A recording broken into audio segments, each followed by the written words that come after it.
So rumours are starting to come out about the Batman Part 2, and I want to give some of my thoughts on who the villain of the next film is going to be, because this is something that everyone looks forward to, and I've got a few theories, the fans have a few theories, I'm interested, let's get into it. So some of the characters I'm going to mention in this, we're going to talk about Hush, the Court of Owls, Clayface, we're going to talk about Killer Croc, we're going to talk about Mr. Freeze, Penguin if I've not already mentioned him, and last but not least, the Joker. Now, before we start talking about these villains and what role they may have in the film, we should talk about this quote from Matt Reeves. He said on the villain for the Batman 2, he wants the story to belong to Robert Pattinson. He wants Bruce and Batman to be the main part of the film. And this is something that we saw in the first Batman film. Obviously in past Batman films, the villain has sometimes taken a bit of a limelight. You know, The Dark Knight, for example, as good as that film is, it was mainly the Joker in that film, wasn't it? Let's be honest, who sort of brought the attention. Whereas what the Batman did differently is we focused on Robert Pattinson's Batman. And I'm excited to do that here. I love the Batman as a character, and I love that Matt Reeves wants to focus on him. So when we talk about these villains, we're going to sort of look at how they're going to fit the Batman story, because that's what's important here, and you have to remember that. Right, so first we're going to start off by talking about what I think is the most likely case for the film. And that is that there are going to be two villains in the film. I think the villains of the film are going to be Hush and the Court of Owls. Now, the Court of Owls is a group of villains, but I really think this is likely. First of all, in the first film, if you remember the Riddler's big speech, he references an Edmund Elliot. Now, if you're familiar with the comics, Tommy Elliot is the guy who is Hush. Tommy Elliot tries to murder his parents, and they are saved by Mr. Wayne, who is a surgeon. And Tommy Elliot becomes a surgeon and sort of builds ways to change his face. And he pretends to be Bruce Wayne, and there's a whole lot of chicanery there. We're not going to go into that right now, because the story that I think is going to happen is going to be a little bit different. In the first film, Riddler actually mentions Edmund Elliot, who I believe is Tommy Elliot's father. And in this, he mentions that he is a reporter and that he was killed due to Thomas Wayne's actions. So here we have an established reason as to why Edmund Elliot will want Bruce Wayne dead, or why he'd want to imitate Bruce Wayne and ruin his publicity or his image to the people, even though we'll need some character building for Bruce Wayne in the first place, really. But this could obviously be a great moral dilemma for Bruce Wayne and for Batman. We could learn more about Bruce himself. We could see Bruce try to improve his image with the people. We could see Bruce be hated by everyone. And also the fact that he'd have to deal with his father's sins, as his father is responsible for killing Edmund Elliot. I think that's quite likely.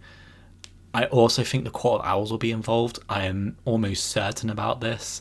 Again, in the first film, the Riddler gives a card to Batman, and on the card, there is an owl. I don't think this is a coincidence, and I think a lot of people would have noticed this the first time watching the film. I actually have the comic here for Court of Owls. I think there's a second one. I've only read the first one, to be honest. I'm not going to lie. They're quite expensive, these, especially in the UK. But obviously the Court of Owls, what they cover is corruption in Gotham City. They hire assassins called Talons, and maybe they could have one Talon here who could be particularly badass. We'd get a few cool fight scenes with the Batman. We could see the Batman learn to fight better, see him what he has to do when he maybe has to outthink someone or even a whole organisation, rather than just punch his way through a bunch of villains. Obviously, since the Court of Owls is about corruption in Gotham and all the millionaires, maybe they could talk about his father here as well. Maybe his father could have been a member of the Court of Owls. Maybe, and this is my personal storyline, that if I wrote a comic, maybe the Court of Owls would try to recruit Bruce Wayne, as he is the Prince of Gotham. I think that would be a pretty cool story. All I ask is please, please, please don't cast Giancarlo Esposito. Because I love that man, right? Breaking Bad, he was great. Everything he's been in, he's been great. But I do not need another rich person to be portrayed by Giancarlo Esposito. Let's have some originality. And honestly, I trust Matt Reeves not to do that, because I think he's chill like that. So the villains we've mentioned so far, they're all quite realistic villains. They fit into this universe where the mystical, supernatural beings don't exist. The next few I'm going to talk about don't fit that mold, but they would be cool in the story, and there have been quite a few fan theories surrounding them. The first one I'm going to talk about is Clayface. Now, there is actually a character in The Penguin called Eve Carlo, and anyone who's familiar with Clayface knows his name is Basil Carlo.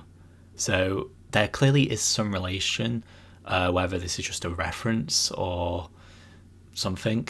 Eve Carlo herself, she dresses up. I think she's basically an escort, so she dresses up, she pretends to be people, and in the comics, Clayface does the same. He's an actor. I guess the one concern here is I don't think it'll be the traditional Clayface, and I talk about this on a TikTok, which, by the way, you should follow me there, and you should check out my YouTube shorts as well. I think they're quite good.